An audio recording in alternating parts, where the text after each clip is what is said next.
Look, I know this sounds crazy, but things with my wife haven't been right lately. It all started a few weeks ago, after her grandmother passed. Mia inherited this dusty old dollhouse from her, a miniature Victorian mansion complete with tiny furniture and these creepy little porcelain dolls. Mia always loved these kinds of things, little trinkets and whatnot. But this dollhouse, it was different. It wasn't just some childhood toy. It felt important. The moment she brought it home, a strange energy seemed to cling to it. At first, it was subtle. Mia would spend hours meticulously cleaning and restoring the dollhouse, muttering to herself about chipped paint and faded fabrics. It was her, just getting lost in a project. But then, the weird stuff started happening. One night, I woke up to the faint sound of music. A tiny, tinkling melody, like a music box playing a forgotten tune. I stumbled out of bed, following the sound to Mia's study. The room was dark, except for the soft glow emanating from the dollhouse.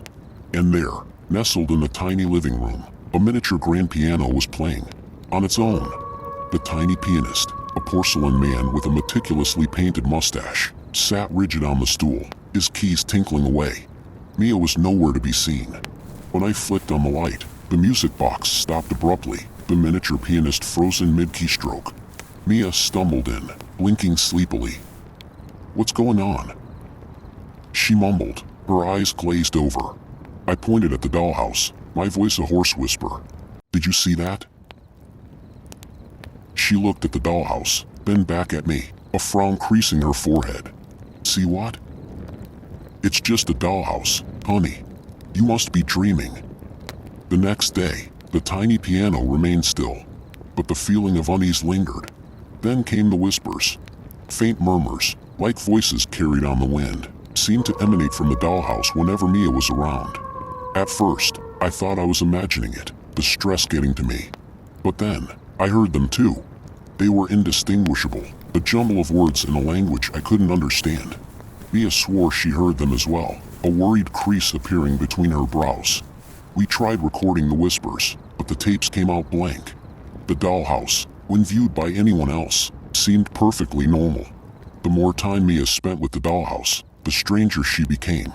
Her eyes, usually bright and full of life, seemed clouded with a distant sadness. She started talking to the miniature figures, whispering secrets and promises I couldn't understand. The other night, I woke up to an even more terrifying sight. The dollhouse door was flung open, casting a long, distorted shadow on the wall.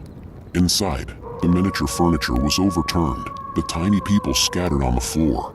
In the center of the room stood the miniature Mia, an exact replica of my wife, dressed in a miniature version of her nightgown, her tiny face contorted in a silent scream, her porcelain arms outstretched towards the ceiling.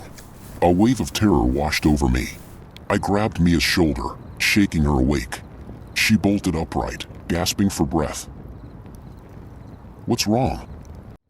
I asked, my voice tight with fear. She looked at me, her eyes wide and vacant. I don't know," she stammered. "I had the most awful dream. About the dollhouse." The next morning, the dollhouse was back to normal. The furniture was neatly arranged, the miniature people back in their places. The tiny Mia stood motionless by the window, a blank expression on her porcelain face. But the feeling of dread lingered. Was it just a coincidence? A series of elaborate pranks played by my own overactive imagination? Or was something more sinister at play? The line between reality and the world of the dollhouse seemed to be blurring, and Mia was somehow caught in the middle. I don't know what to do anymore. The whispers are getting louder, and Mia isn't herself. Is this dollhouse haunted? Is some malevolent entity trapped within it, feeding off her dreams and slowly pulling her into its miniature world? Panic gnawed at me. I couldn't let Mia fall victim to whatever was happening with the dollhouse. Researching online proved futile. Haunted dollhouse searches yielded nothing but creepypastas and ghost hunting forum threads. Desperate, I contacted a local antique store owner, a woman known for her vast knowledge of old oddities, Mrs. Abernathy, a sprightly woman with an eye for detail and a twinkle in her eye, listened intently to my story. When I finished, she hummed thoughtfully, tapping her wrinkled finger on the dusty counter. "The Blackwood dollhouse," she murmured, the name rolling off her tongue with a hint of recognition. "You've heard of it?" Hope flared in my chest. "Indeed," she said, her voice low. "It belonged to a woman named Evelyn Blackwood, a maker of exquisite dollhouses with a penchant for the occult. Legend whispers of a hidden compartment within, a portal to a different realm." "A portal?" My blood ran cold. This wasn't just a haunted dollhouse. It was a doorway to who knows where. Mrs. Abernathy rummaged through a cluttered drawer, her gnarled fingers pulling out a faded book titled Hidden Worlds, a guide to the unseen. She flipped through the yellow pages, pointing to a diagram resembling the Blackwood dollhouse. A tiny inscription near the base marked a hidden panel. "This may be the key," she said, her voice grave. "If there's anything trapped within, this could be the way to release it." Armed with the book and a screwdriver, I raced back home. Following the diagram, I located the hidden panel, a discreet seam along the dollhouse base. With trembling hands, I pried it open, revealing a tiny, intricately carved door. A wave of icy air emanated from the opening, sending shivers down my spine. Peering inside, I saw only darkness. But then, a faint, ethereal glow flickered within. Hesitantly, I reached for a match, its flame hesitant against the unseen chill. As the tiny flame illuminated the interior, I gasped. It wasn't a miniature room. It was a vast cavern, its walls shimmering with an otherworldly light. Tiny, ethereal figures flitted through the darkness, their whispers now amplified, echoing with a sense of urgency. Suddenly, a tiny hand, impossibly cold, reached out from the opening, grasping my finger. Fear threatened to consume me, but then Mia's voice, frantic and distorted, echoed from the dollhouse. "Don't let go. Pull them out." My heart hammered against my ribs. Whatever was trapped within, it seemed, wasn't the only one in danger. Taking a deep breath, I grasped the tiny hand and pulled. A wave of cold washed over me as a miniature figure, barely an inch tall, emerged from the opening. It was the miniature Mia, her porcelain face etched with terror. Then, another figure followed, and another, a swarm of tiny beings fleeing from the darkness within. They weren't malevolent, not like I'd feared. They were scared, desperate. Mia, who had watched with a mixture of fear and relief, spoke in a voice barely above a whisper. They were trapped. Evelyn, my grandmother, she used the dollhouse to capture them. A wave of guilt washed over me. Evelyn Blackwood, a talented artist driven mad by the occult, had used the dollhouse to imprison these ethereal beings. But now, the responsibility for their fate rested on our shoulders. With a sigh, I closed the hidden panel, the whispers fading into an eerie silence. The tiny beings remained scattered across the table, their miniature eyes staring at us with an unsettling mix of gratitude and apprehension. The night stretched on, a tense silence settling between us. What to do with them? How to send them back to where they came from? Mrs. Abernathy's book offered no answers. As dawn approached, casting pale light through the window, a tiny figure emerged from the group. It was the miniature Mia, holding aloft a miniature book, a replica of the one Mrs. Abernathy had shown me. With trembling fingers, the miniature Mia flipped through the pages, her tiny finger pointing to a specific passage. We squinted, making out the faded script.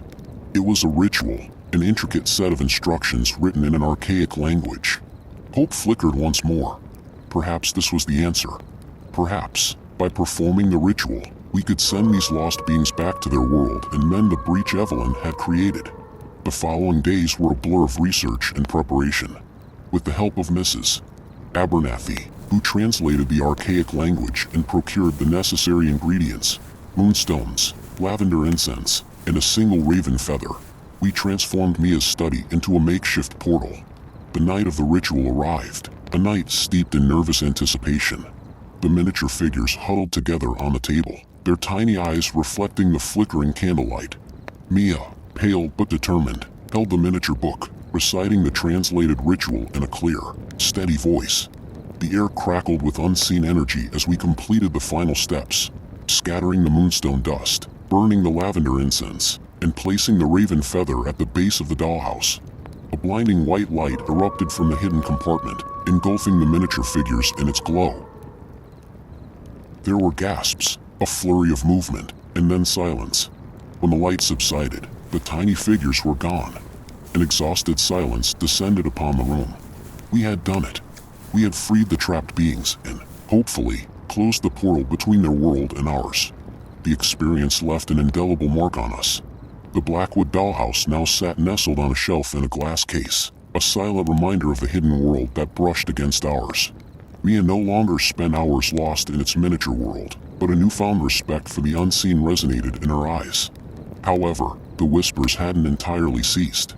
On quiet nights, with the wind howling outside, I could swear I heard a faint echo, a distant melody carried on the breeze. The tinkling of a miniature piano played by a tiny pianist with a meticulously painted mustache. Was it a figment of my imagination, a lingering echo of the ordeal?